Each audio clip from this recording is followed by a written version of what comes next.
just to help anybody and everybody make Dotloop work for you more than it does. I know some people look at Dotloop and they cringe. They look at it, they don't even use it. I know a couple of our agents still use Brokerment over using Dotloop because they think it's not a great program. So the first thing that I want to talk about is when we become Lux Group agents. A lot of times we have multiple profiles. We have our profile where it says Westford office or whichever office we were assigned to. And then a lot of times it'll say a default profile under it. And a lot of times when agents kick into accepting a Dotloop invite, we accidentally click on it and hit it to the wrong profile, nullifying all of our Lux Group branding and all of our files. And then we have to figure out what happened and how to get it from one profile to another. So if you have that default profile, I would ask that you guys click on it. And there's a deactivate button in the upper left-hand corner of it, and just hit deactivate.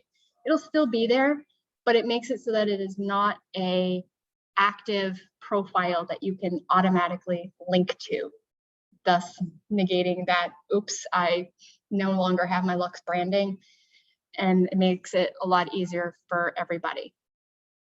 And then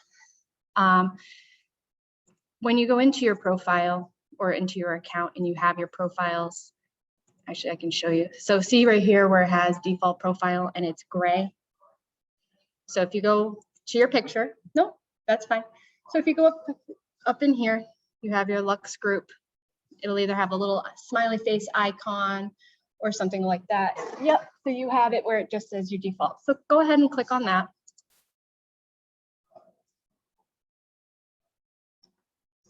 And do you have, or you have that little down arrow? So have you not been set up with our Lux Group?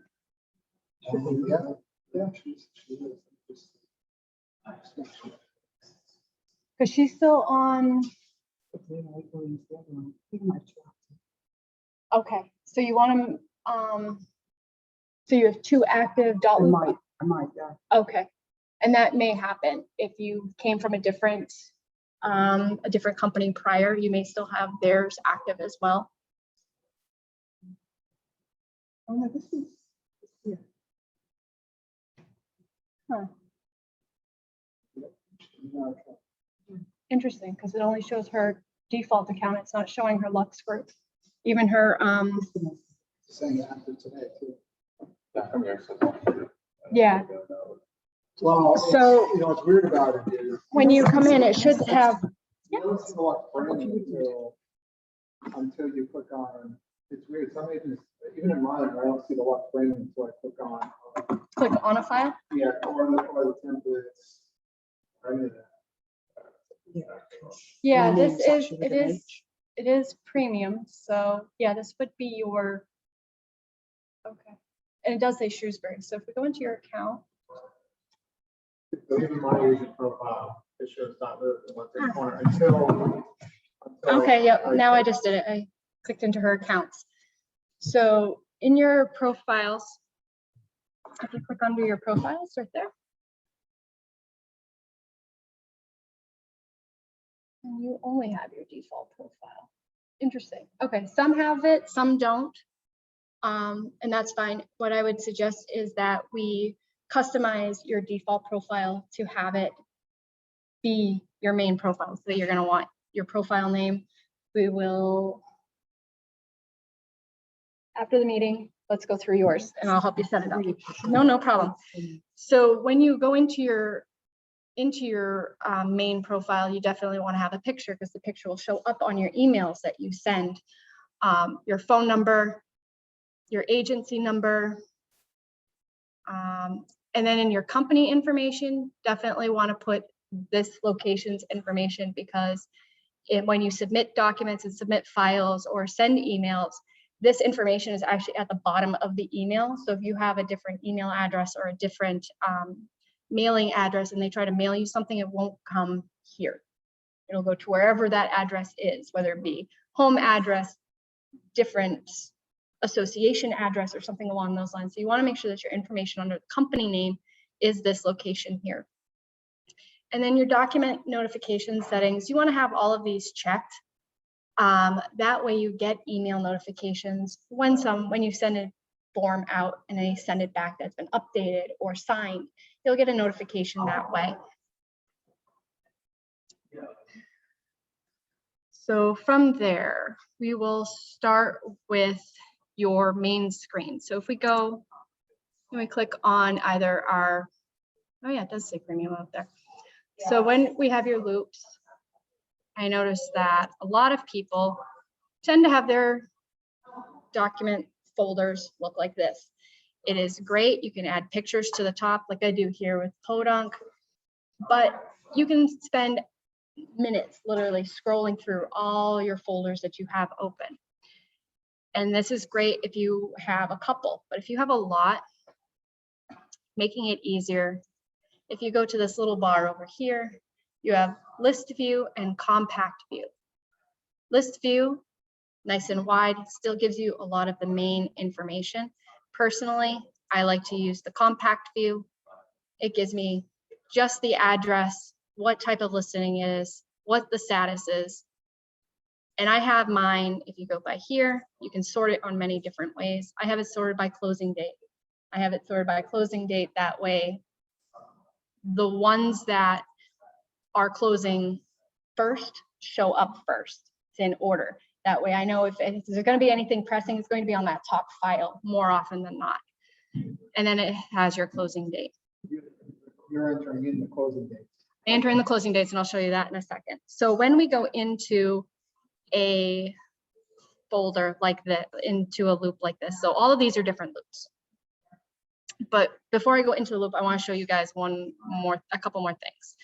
This here, your notifications. If this little bell is ever red, that means there's a notification of some form of activity that has happened in a loop. You can click on it. When you click on it, it'll tell you. So like this morning, this was red because Megan Mosher had signed an FHA addendum that I had sent her. It pops up, it makes us lit. Immediately you can see that something has been done to one of your files from the other side. But it also shows you, because I'm a transaction coordinator, this is a file for Kim, it also shows you that she sent something. So this is a great list of things that have been done on a dated schedule or in order, but by your file, what has been done. I can click on this here and go directly to that form, which allows me a quick access to see what has been done on that form, or I can go straight into the file from this screen. The other great part about this is if you see here, this little red dot, it's telling me that something's been done in that file and I haven't looked at it. And if I go into this loop, and right here, this little notifications bar, this tells me specifically what has been done here within this file that I have not looked at. So I have not gone into that file. I have not looked at it yet. Now I can mark all of these notifications red, or I can see all the notifications. The other way that you can see if something has been done within your file, now that we're in a loop, if you want to see something that's been done either from you or from the other side, or if you've sent a form to somebody and you don't know if they've seen it or not, like, oh, I sent it to you yesterday, oh, I didn't get it. Sometimes they're not always telling the truth. So if you go into your activity log, this allows a day-by-day time-stamped ability to show you what has been done. And if you've sent a note, it'll even give you a copy of what the note was. So everything in Dotloop is accounted for, time-stamped, and always there. They can try to tell you, oh, it wasn't there. They can archive it. It is still always there. It's a great accountability tool for yourself and for the other side of the transaction. But at all to send certain messages to. So let's say you're not sending a document, but you want to track certain person? Absolutely. So if you go to this little notes here and you click on it, it will bring up every person that you have attached as an add person at the bottom of the file. And you can click on this one.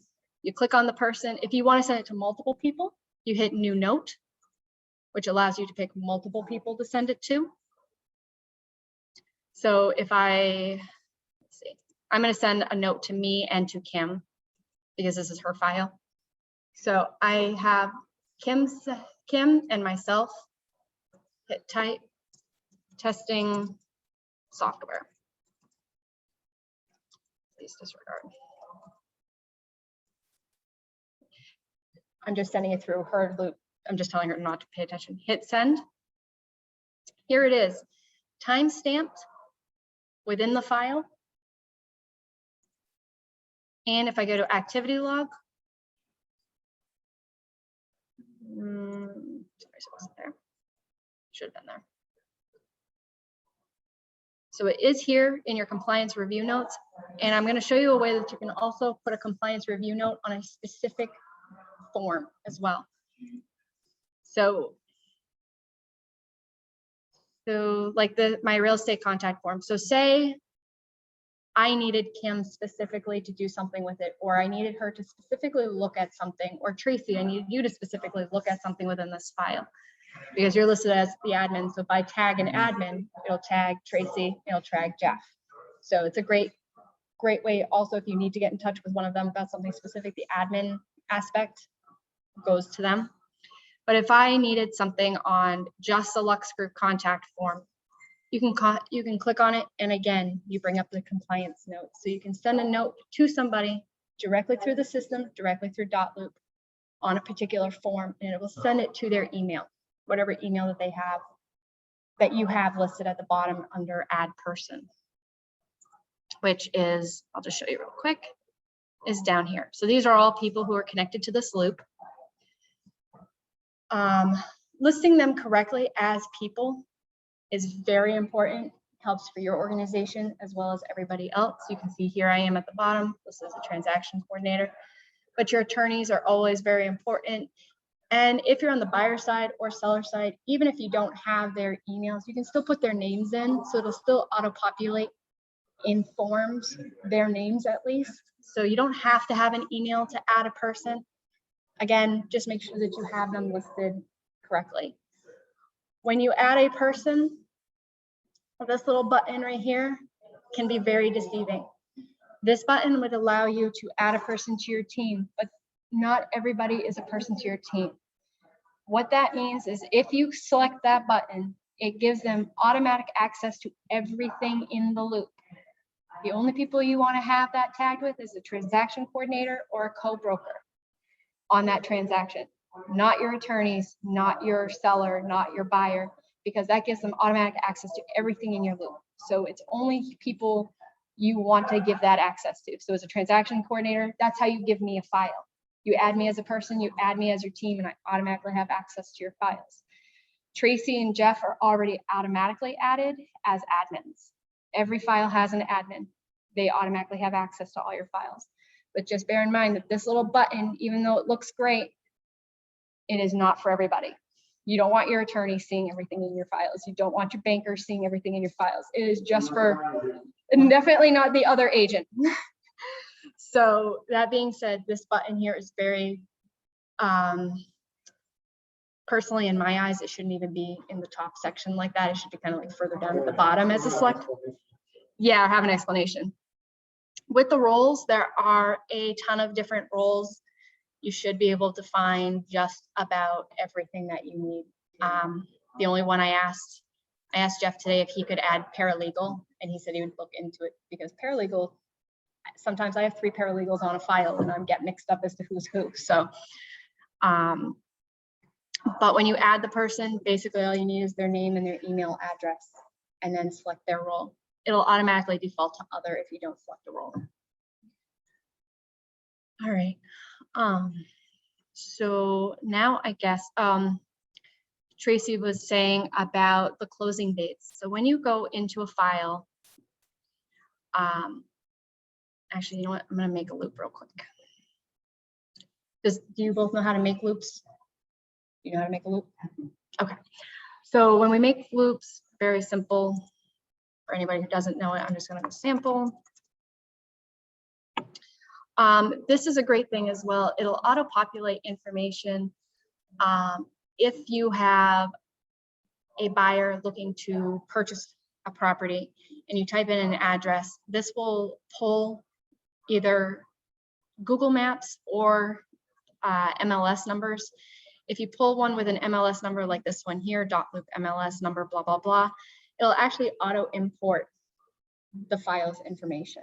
So it'll auto import the seller, the agent, anything that they have made public for you to use, including if you have an easy form folder set up, which I'll show you guys in a little bit. If you have that set up, it'll also auto import all of those files as well, making it a lot easier for you as a buyer's agent to make sure that everything that they need compliance-wise is there. But for this, I'm just gonna do sample. This one here is the second step of making it, and it's the templates. We have Massachusetts, Connecticut, rentals, blank, and joining docs, which is Tracy's folder. I will either use either the buyer or seller's loops here, but I've also created my own list of documents that sometimes that I pull, because sometimes there's a ton of forms I don't need. I just need specific ones. So I'll do a blank one, which you can do. If you're newer, yeah. Yep. But if you get to the point where you've got everything down, you know what you're doing, then you can use your own. Yep. And just add the documents you want, or you can create an actual loop called my template. Right. And then you can copy those every time you have a new loop, you would create a blank and then go to that template loop and copy over to your new. Yep. It's one extra step, but if you've got specifics and you like type out the way you like your addendum documents, yep, you can pre-type those more than I can for everybody, because I have to. I can only put in the template folder what I think everybody will want in general, but you have agents that have very specific things they want, and therefore, it's, you get that far, then you're probably creating your own template. Right. So for this, I'm just going to do the mass listing loop. I'm not going to add a photo, so I'm just going to hit continue and finish. And so from here, I'm going to go in and view my loop. Maybe. My Dotloop's been a little slow today. So this one here, I've selected a listing. As Tracy was saying, the closing. This also is very helpful for you, selecting the loop status. If it's pre-listing, you're getting all your background documents, you haven't listed it yet, set it as a pre-listing. Private listing, active listing. So active listing, the second it hits the market. Go ahead and do it to that one. And then under contract. Under contract adds these two new forms. One is which you can list the sale price, which will auto-populate into certain documents, whatever price you put there, and your closing date. I'll just say tomorrow. So if I go back to my loops now, because I put that closing date in, here it is right here, closing on the 22nd. So I'm going to go back in there. A lot of what people see when they start their loops is this, a conglomeration of a long list of documents that go into different categories. We have our commission documents that we absolutely have to have. We have our listing documents that we need to have signed. We have some that may or may not matter to us at this point in time. You know, dual agency. Well, I'm not a dual agent. I don't need that form. A lot of people just let them sit there. But then sometimes forms get lost because you have too many forms. So what I like to do always when I start a new loop is I will add a folder. It allows me to change the name. First one I always do is commission documents. What do we need to get paid? So for this one here, I will put, and it's very simple to move documents from one folder to another. You see this little four-way when you select over it, hold it down, drag it. Now it's in a different spot, designated agency. Got to get that signed, and different things like that. So I will make folders for each step of my transaction, whether it be my commission documents, my background documents, my listing documents.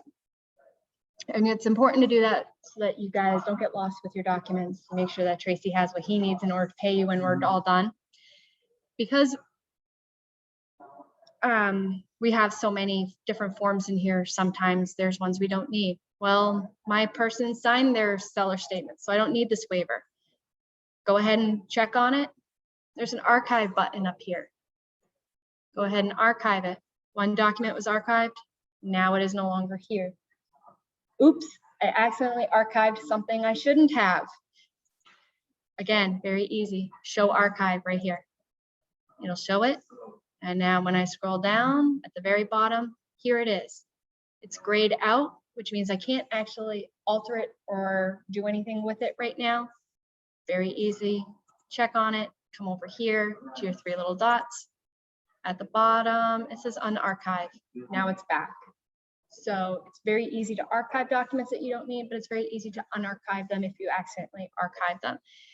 You accidentally put a disclosure from one property into the wrong loop, archive it, rename it going, whoops, and archive it. You know what I mean? That way, if any questions are ever come from, because Tracy and Jeff can unarchive our documents if they want to, just to see what we've archived, just to see if we've goofed.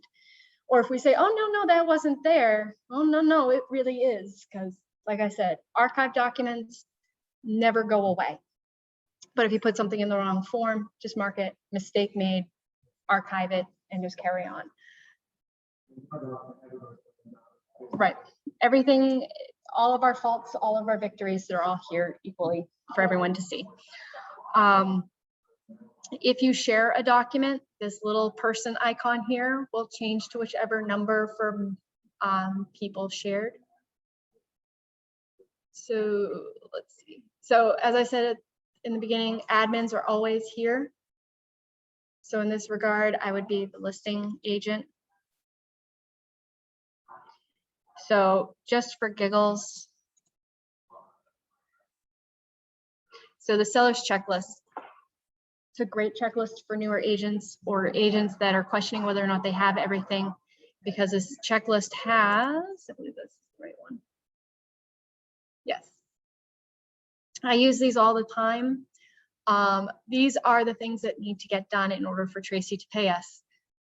Agency disclosures, which are probably one of the most solely important documents that MLS and the Association of Realtors will provide us, because this is the one that is our liability form.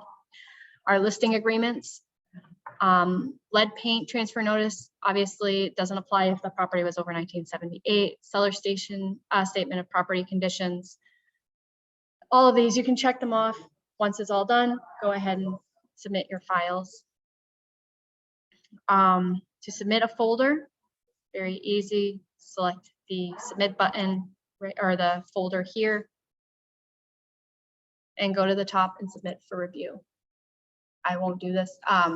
It'll ask for property listing if there's no address, and you would hit next, and that will send that particular folder. If you don't have all your folders, it would select that particular folder and sends it to Tracy and Jeff to authorize, and it'll ask you why you're sending it. If it's looking for review, you could do that to me as well. You could submit to me and have me look at a folder. But what it'll do is it'll ask you, do you want the folder to submit, and give you a little place where you can type saying, please review it for compliance, please review it for payment, please, offer close. And typically, we don't need to review it prior to closing unless you're questioning whether you have everything right now. Once you get used to our process and know what documents you need and what they should be, and at closing is typically okay, unless there is a situation where we're holding more escrow than what the total commission would be. And in those cases, we want you to either send me an email and or submit for review the commission invoice that's showing the overage and a direction on who it needs to be paid to, and if you're going to pick it up to take it to the closing, or we're going to mail it. So those are typically the only cases where we need to see if you need something from you before closing. Otherwise, you can close the deal out, then get it closed, next deal closes, submit for review, say it's closed, check is in the mail, I'm dropping off the check, whatever it may be, just kind of give us an indication on, when to expect the check, or if we're holding all the escrow. Because even if we cut an overage check, I don't necessarily get anything that triggers me to know that it closed, other than you telling me it's now on record, we're holding all the commission in escrow, Right. that kind of thing. One of the biggest documents that also helps Tracy that is not listed here is the Hud form or the Alta form. I've noticed they've started calling it different things. It used to just be called the Hud form, or the closing disclosure. You definitely want that uploaded into your file under your commission documents. Because that's also the breakdown, but it also shows our commission at the bottom of it as well. And it's a great double check for us and for Tracy to make sure that we're getting paid the right amount. So when it comes to your commission documents, and actually, you definitely want your agency disclosure, your seller's disclosure, your contract, and your internal commission statement and your closing documents. Those are what we would put in that folder and submit it off to Tracy when it's closed to trigger him to be like, okay, time for payment.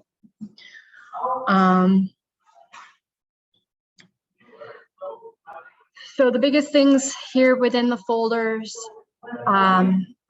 is the notifications, which tells you when something has been done, it's been shared. These will also change to shared, partially signed, still waiting. But once those get triggered, it'll show up here. And then the notes. The notes is the biggest thing because all of our emails are saved. They're always tracked. Replies go back through it as well. So everybody that you have can always be on the same page, and there's no more he said, she said, oops, it went to the wrong, oops, I deleted it. It's here. And it's probably your best tracking tool within your loops for your own backing as well, because I've had lawyers tell me they never received something. And I'll be like, well, you can't blame me for this one because this is on you. It's here. I've sent it to you. You actually viewed it, and this is when you viewed it. So it's a great support system for yourselves. The other thing, and a lot of you will have this at the very bottom of your, under your people, is your task list. I created my own task list, and you guys can do that as well, and I'll show you how to in a minute. Your task lists are very important for you to help keep you on track.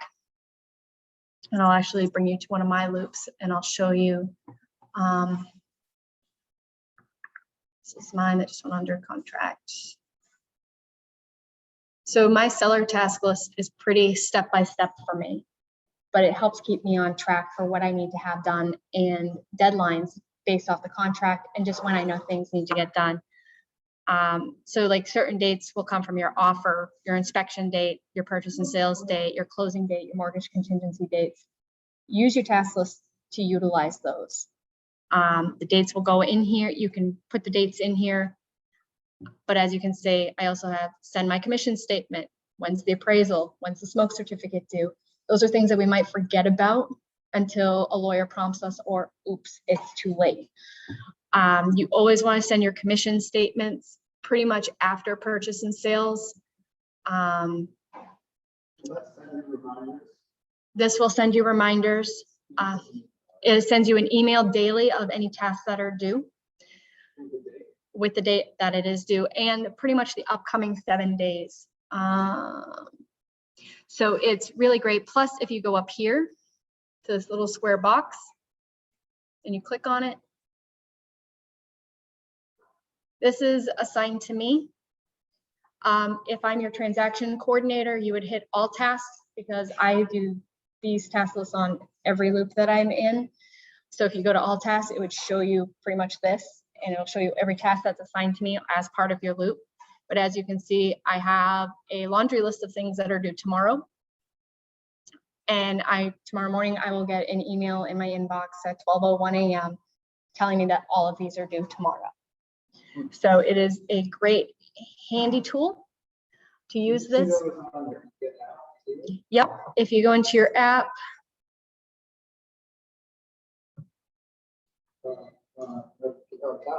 yep, there should be, yep, little square box on the very bottom right-hand side. Yeah. You also have your notification bell as well. And your messenger, which works the same way as the notepad here, allows you to click on people within a loop and send messages directly through your phone as well. If I completed a task and I don't remember when, I can go to my completed. But within my loops, like I said, my Dotloop's running slow this morning. Come on, there we go. If I'm in my loop, wow, my Dotloop is really running slow today. Come on, there we go. It'll show you it'll show you the tasks that you've already completed as well here and the dates that you had selected for them. You can add more at any given time, and you can also delete ones, rename them, assign them to somebody else. So if I have something that I know the lawyer has to do, I can assign a task to the lawyer and it'll send them an email or send them a prompt. Hey, this needs to get done. My buyers need to sign something. I can sign up a task, send it to them. Hey, reminder, you need to sign this. So it's a great way of managing and almost micromanaging your accounts. That being, I think it's good for the reminders of important dates. mm-hmm. Well, there's been a couple times where, like with Kim, I needed her to do something on the file. So I set a task and it sent it to her and it gave her a prompt of, hey, next week this needs to get done. And I don't even remember what it was. Might have been like getting the Title V from the seller. Hey, this needs to get done by next week. And it flagged her to do it. Right.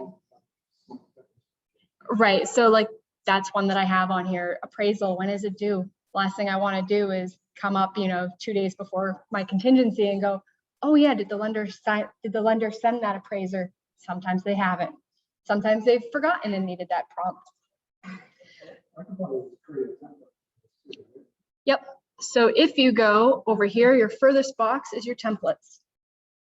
Can an agent create a template or is it only the office? The agents can create templates as well. And you will have, if in your documents, you will have two that are standard. One is personal, one is inbox.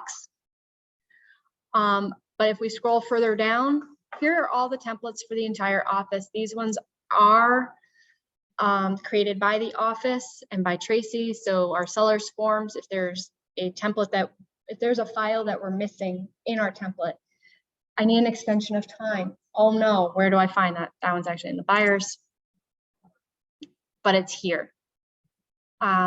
Very easy to take these and move them into your loops. So like if I go back here, and I'll show you how to, well, actually, do you all know how to take a document from here and transfer it into a loop? Maybe. So just real quick, if we're in a loop, which of course, like I said, my Dotloop is absurdly slow today.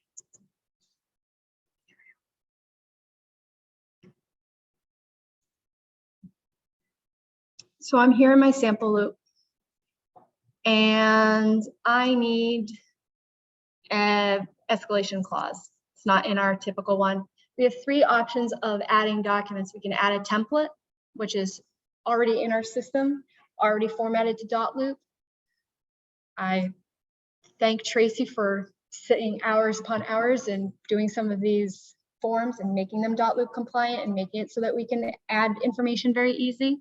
We can browse, say an agent emailed you a copy of an escrow check. How do you get it to your loop? There's two ways. You can download the file onto your computer, Any PDF can be uploaded into Dotloop, or you can email it directly as a PDF to the loop from your email. But in this instance, I'm going to use the templates because, as Tracy was saying, the release of escrow, here's my personal form that I've made. I'm going to click on it and I'm going to copy it. Very simple. Now, if I hit, oh, I don't have to hit anything, it's right here. So it automatically adds it into your template, into your file, into your form. And there are hundreds of different documents that you could upload if needed. There's also, because we're associated with the Mass Association of Realtors for here, all of their files, all of their documents are also in here, whether it just won't be branded with the Lux Group branding that we have. However, if you want to make your own templates, so as you can see here, I have my my seller's documents, my buyer's documents. Like Tracy was saying, when you get really good at doing what you do the blank document, the blank loop, and it will literally be blank. And so these are the forms that I use in the order in which I use them. So I would take all of these and bump them over into that blank loop, because these are the forms that I use. If you go all the way to the bottom, and Tracy, this is where you were asking, all the way to the bottom, your tasks, you can add a task list. I have two. I have a buyer's task list and a seller's task list, and you create them and you save them. And then when you're in your loop, so this is the task list that I have that I've made. So when you're in your loop,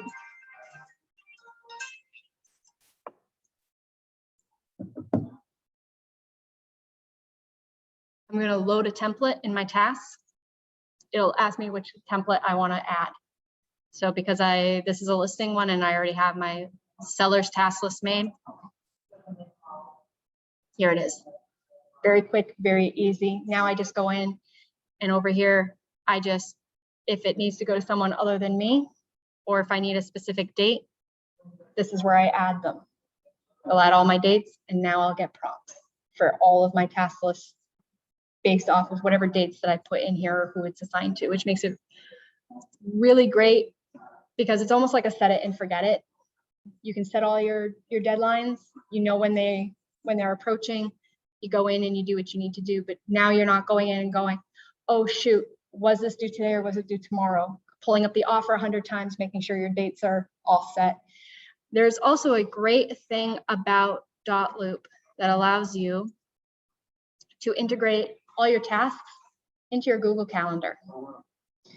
So if you go into your profile, go into your account, maybe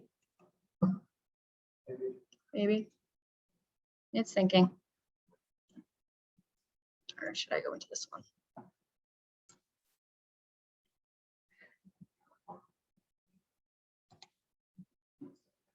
Maybe it's my mouse. So if we go down here into apps, there are tons. Notarize is something new that came to Dotloop about a month ago.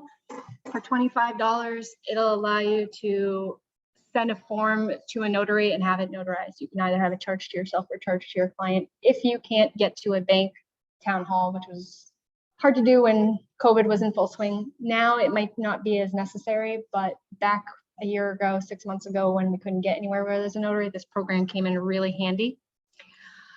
But if you go to down here to our app directory, again, maybe. There are actually quite a few different apps that will integrate Dotloop and other programs. So Sync, which is what the Lux Group uses, you can sync, literally sync and Dotloop together. Your accounting and back office, which some people might use like QuickBooks for their private accounting. But if you go all the way down to Google Calendar right here, Can you click on that one?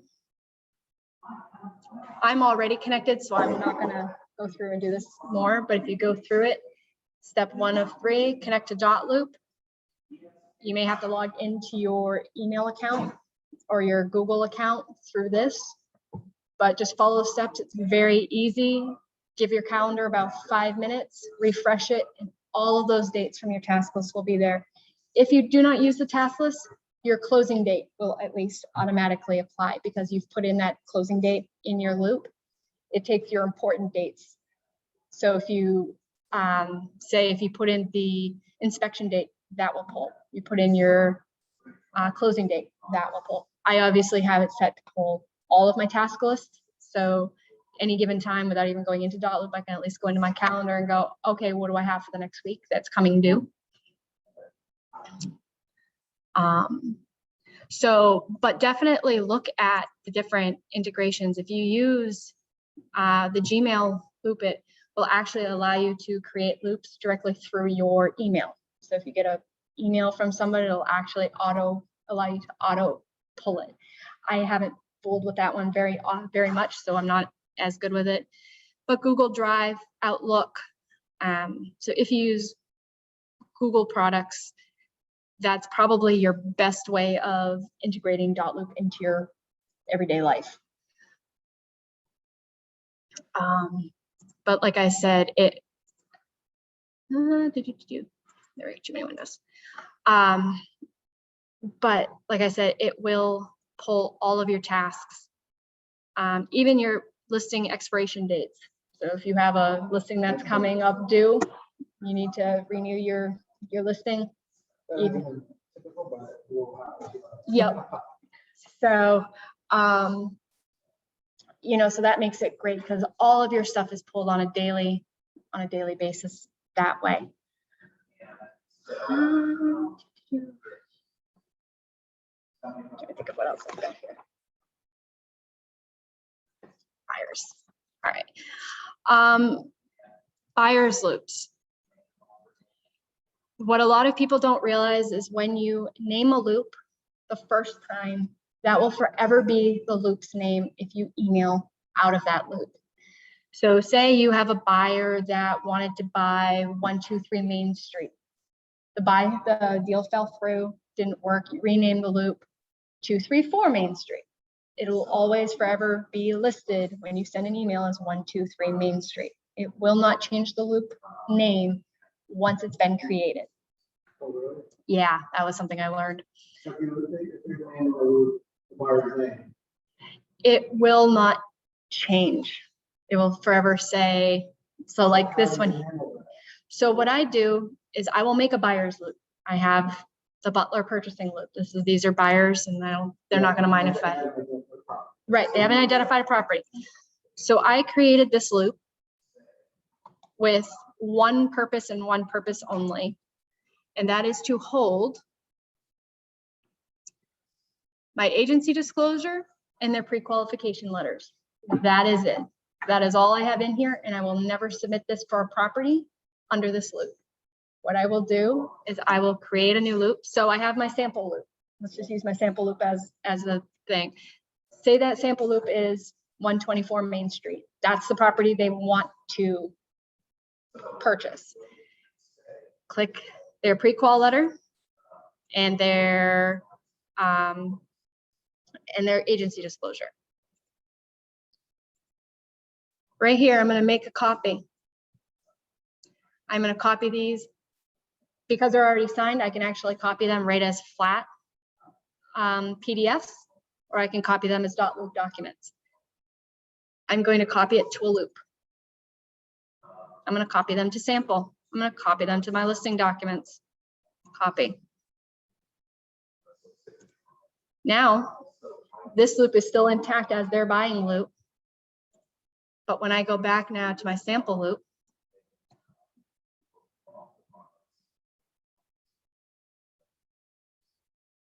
which in this regard would have, obviously, I've linked the property that they're going to buy. But now they're here. This is their pre-qualification letter, and this is their agency disclosure. They would be copied to that they created for a specific property. Correct. Correct. Or in that copy process, create one, so you can create. Yep, you can create a new loop. Like you're creating. Yep, so that allows that buyer's loop to always stay under their name. You're never now hunting for their disclosures or their, or their pre-qualification letter. It's there in its own loop, kind of like a never to be touched unless it's something specific. But I use it as a copy because otherwise, now say that, like I said, the loop will always have that original name. It's fallen through, so now I'm erasing files, I'm archiving documents. You're reusing that same loop over and over again. Eventually, one of these times, you're going to send something to the wrong person because you've also added people to your loop. Yeah. You've added files, you've added offers, you've added listing agents, you've added maybe even added lenders and attorneys and things like that. And when it falls through, you're archiving everything, and eventually something's going to get mixed up, and you're not going to have a clean record anymore. Because if you use this record time and time and time again, it's much easier to just archive it. Archive the whole file and start over. And that, again, is very easy to do. So after, I keep my loops open until I've hit my payment. When Tracy pays me, that file is now, I don't care about it. It can go away. Very easy to do. All of these files are active files for me. None of them will say sold. But if I were to hit, again, when we say it, they never go away. See how it says sold? So that's a property that I closed on back in May, but it's not on my active list because I archived it. I don't need to see it if I've been paid for it. I don't need to see it if it's something that's fallen through or the deal didn't, go through. So you can archive, not only can you archive within the file, but you can archive whole files. So when your buyer's loop falls through, you don't need to keep it on your main screen anymore and have 100 folders that you no longer need to see. Very easy to get rid of it. You click on the 3 little dots for the file you want to get rid of and archive it. And just as easy, you can unarchive a file as well. If you go to hide archive or show archive, you can unarchive a file that you accidentally archived just as easy. So say that deal that you thought fell through, well, their financing fell through. Now your offer is the newest offer. You can unarchive the file and pull it right back. Are you listings changing the label so that every time you search an address, or that's seeing every loop that any other agent created? Because I find that if I have a listing file and several agents have submitted offers in Dotloop, I search my address, I can't find anything. That makes sense? Right. I haven't actually had to come across that yet. I've been changing the label on. So are you?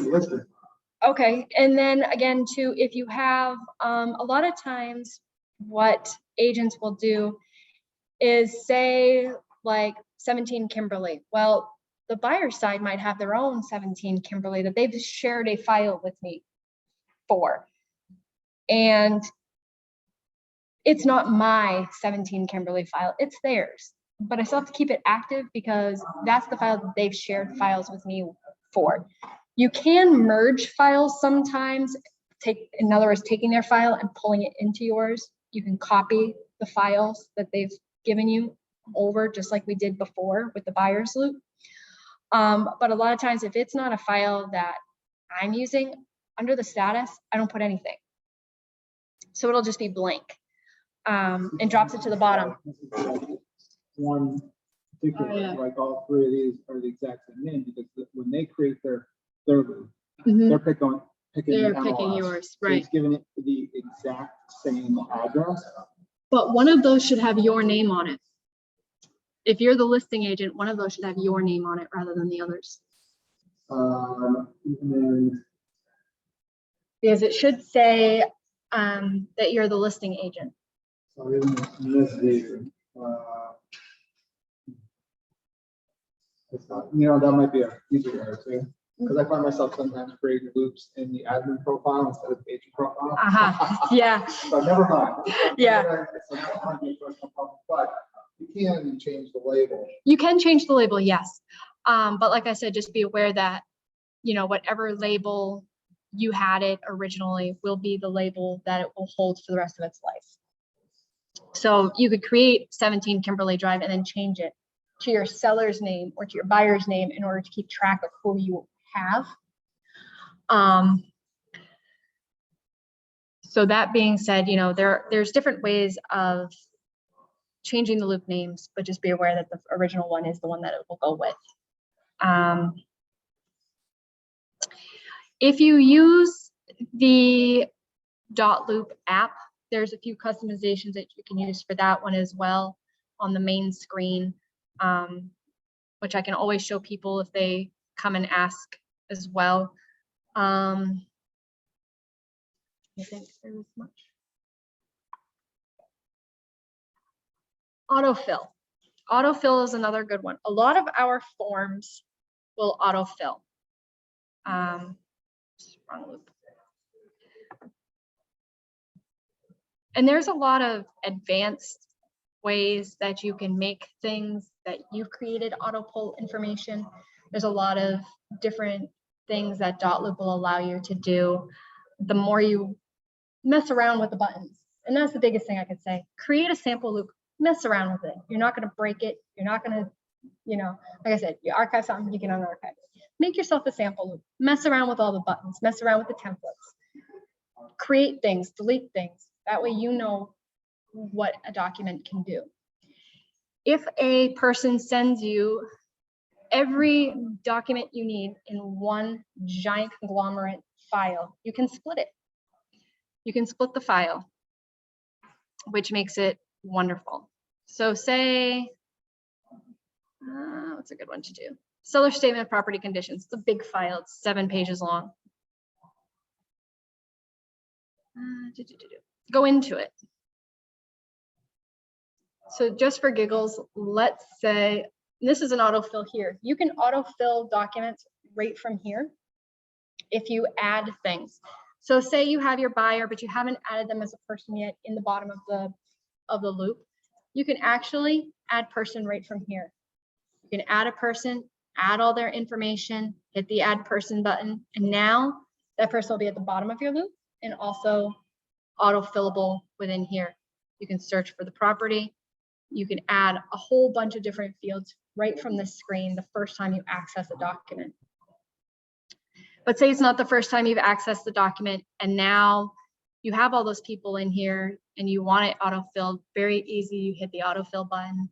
It'll pull up that same screen again and it'll autofill. You can ask for it to only autofill empty spots so that it's not trying to autofill over things that you've already written, because maybe there's 2 buyers and it only autofills the name of the very first buyer. So you can autofill blank, you know, just blank blank areas. But like I said, say, this one won't let me do it because it's already been, if, like I said, so if a agent sends you the seller's disclosure, the agency disclosure, the offer, all in one giant folder, in one giant file, and you really want that in three files, you would go into it, and as long as you personally have not shared it with somebody, you can go to the split document button, which this one file won't let me do. You hit the split document button, you select how many different files it is, and then you go page 1 to page 3 is seller's disclosure. Page 4 to 5 is my agency disclosure. You hit OK at the end, it'll auto break all that giant file into multiple files and save them right into your loop for you. And then it'll auto archive the conglomerate file for you, which makes it great. Because now your 10-page document that was really 3 documents is now broken back down into those 3 documents. Because maybe you don't want to send the lender the seller's disclosure. Maybe you don't want to send, you don't want to necessarily send all those files all the time, and you want to break it down, but now you have an easy way to do it right through Dotloop that makes it nice and easy to do. Full loop area for properties. Like I have all my offer or all my listing docs and one loop that I created, and then I have a whole nother loop You can merge them. You can. So when you go into a document, go into view details.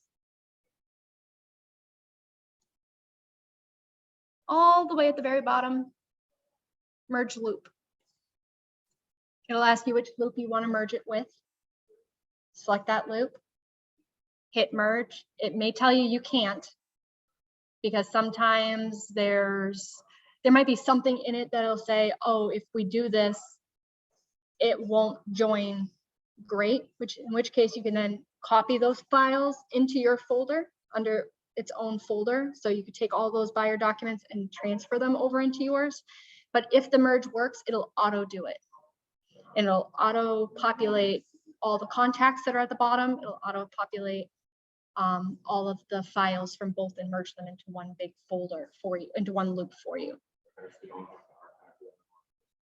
You can archive it after. No, actually, if you merge it, it disappears because you've merged them both into the one. I'm going to say on an average, it probably works about 75% of the time doing the merging. If the buyer side has done something funky within their loop, it won't merge, in which case then you would have to copy those files into your loop, and then you can auto archive, archive the folder that you're not using. But I'd say 75 to 80% of the time, the merge will work as long. Go into yours, go into sellers, and then merge the buyers and another great thing if you're on the listing side is you might see this little tab up here saying submit an easy offer. I do this on all of my listing documents, all my listing folders, and it is a great way. Let me go into a listing. I don't have any pre-listing. Here we go.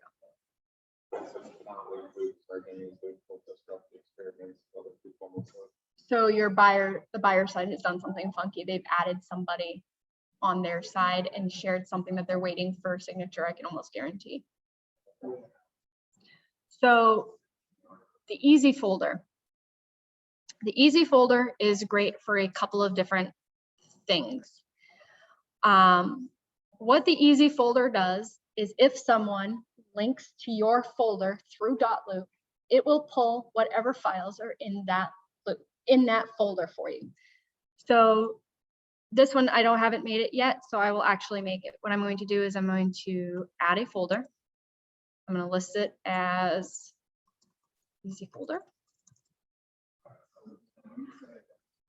I am going to take the, let's see, lead transfer. I am going to take seller statement just for this intents and purposes. I'm going to make a copy of those. I'm going to copy them as Dotloop documents that can be altered to this loop.